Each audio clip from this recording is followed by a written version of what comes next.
popular belief, World War III is unlikely.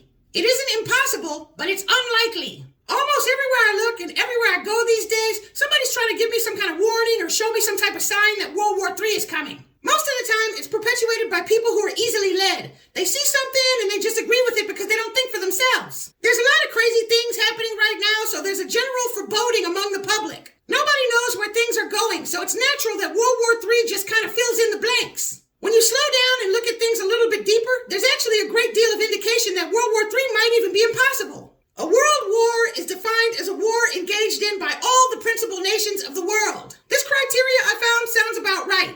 The conflict takes place between multiple nations across the globe. Battles are fought in many different locations, and the war must be fought against great powers with significantly advanced technology. Now, before I move forward, let me be clear.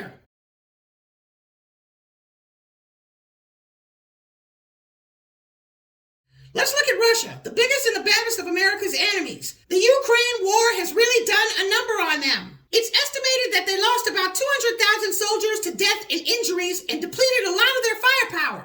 U.S. intelligence estimates that it could take 10 years to rebuild from their current situation.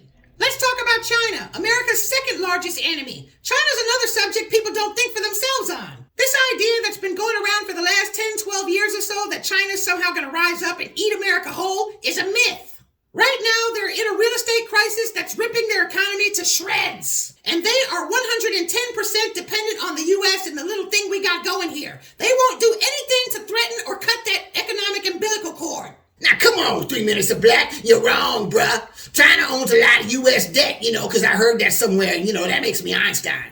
Look, stupid. That's just white supremacy's way of saying, let me hold something, and I'll pay you back more later. That's how the U.S. controls. Holding our debt is an investment for China, and it's an investment we're good for.